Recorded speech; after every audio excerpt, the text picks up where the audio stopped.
Assalamualaikum warahmatullahi wabarakatuh. Selamat datang untuk kelas 7 di MTS Hamdadiyah. Perkenalkan, nama saya adalah Bu Iza, guru yang mengajar mata pelajaran prakarya. Dan untuk kelas 7, materi kita adalah kerajinan serat dan tekstil. Tahukah kalian apa bedanya serat dan tekstil? Nah, ini bedanya. Untuk kerajinan serat, ini adalah salah satu contoh kerajinan serat, dan ini adalah salah satu contoh kerajinan tekstil. Apa sih yang dinamakan serat?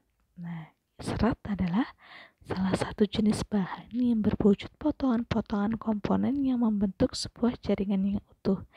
Jadi, yang dinamakan dengan kerajinan serat adalah kerajinan atau hasil karya yang berbahan dasar serat. Serat dibagi menjadi dua. Ada serat alam dan juga serat buatan. Serat alam adalah serat yang berasal dari tumbuhan, hewan, dan mineral. Untuk materi kita kali ini, kita hanya akan membahas serat alam yang berasal dari tumbuhan dan hewan. Serat dari tumbuhan ada serat flak, ada serat hennep, ada serat jute, ada serat rosella, ada serat kenaf, ada serat sun, ada serat rami, ada serat urena, dan yang terakhir ada serat abaka.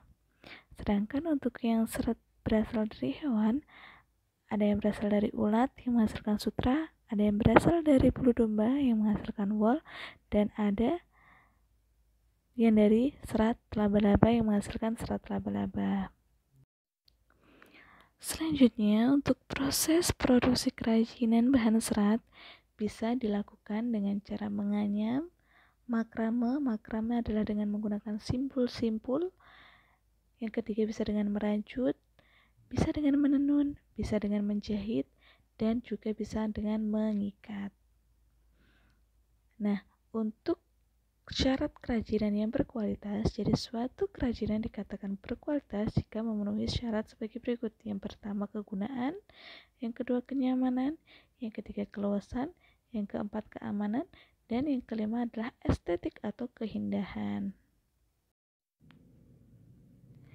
Contoh dari kerajinan serat tumbuhan bisa digunakan sebagai piring, sebagai besek, sebagai tas, dan lain sebagainya. Sedangkan contoh kerajinan serat dari hewan bisa digunakan untuk shawl ataupun jaket. Kerajinan tekstil. Kata tekstil berasal dari bahasa Latin atau bahasa Yunani kuno yang dari kata tessere yang berarti menenun. Dan hasil tenunnya dinamakan dengan kain tenun. Kain tenun itu identik dengan tekstil, sehingga yang dinamakan dengan tekstil adalah bahan mentah dan produknya yang mencakup serat, benang, dan kain. Fungsi dari kerajinan tekstil sendiri sebagai penghias, sebagai benda pakai, sebagai kelengkapan ritual, dan sebagai fungsi simbolik. Untuk proses produksi kerajinan tekstil bisa dengan teknik tenun, bisa dengan teknik batik, bisa dengan teknik sulam. Yang terakhir juga bisa menggunakan jahit aplikasi atau menggunakan mesin jahit. Cukup sekian dari Bu Iza. Apabila ada yang belum paham tentang kerajinan serat dan kerajinan tekstil, bisa ditanyakan ke WA Bu Iza dengan mengklik laporan kehadiran dan tugas. Untuk tugasnya sudah Bu Iza taruh di bawah ini, jangan lupa untuk dikerjakan. Terima kasih. Wassalamualaikum warahmatullahi wabarakatuh.